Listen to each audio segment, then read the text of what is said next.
bạn đi chơi cười này. Cái tay rồi các bạn chạy luôn rồi ô tô đấy đấy chạy càng chạy đây đấy các bạn này các bạn cái người các bạn nữa không ông mãi các bạn đây á nhé bác đây ở nào đây các bạn đi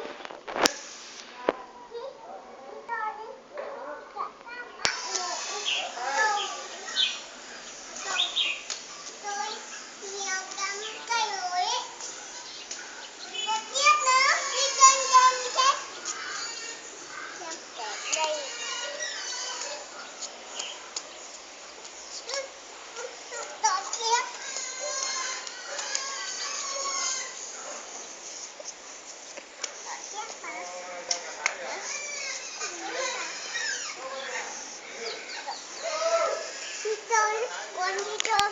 không cây đi chơi chắc nữa có kia mà có chơi chắc đi leo cây leo cây ạ leo cây bà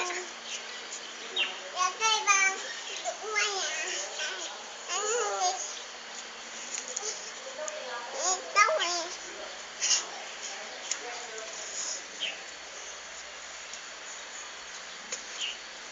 mất đi mất đi tôi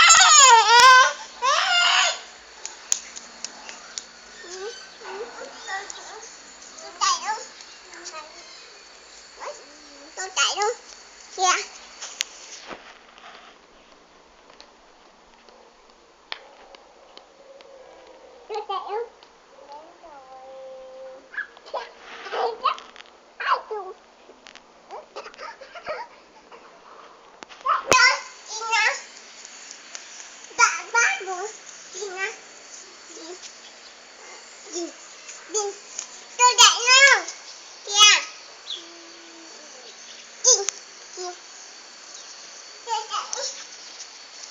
cả các bạn ngủ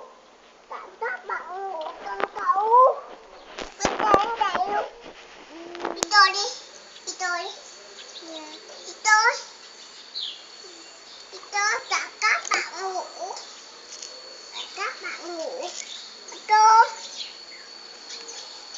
cả các bạn ngủ đi cả các bạn để đây cho ngủ đây tại đây con ngủ đó cả các bạn ngủ các bạn ngủ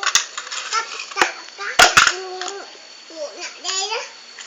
các bạn ngủ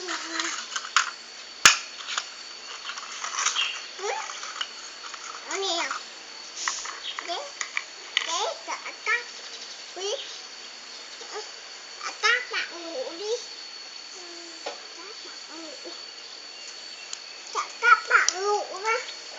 đây đây cái nào đây tuổi đó ngay trái nào đây tại đây tôi quý ngủ đó cả các bạn ngủ các bạn ngủ ông cả tụng nào đây rồi quay nè qua ta đây này cả tụng nào đây tụng nào đây ô tô các bạn ngủ ô tô đây nè cả các bạn ngủ đây cả các bạn ngủ ô tô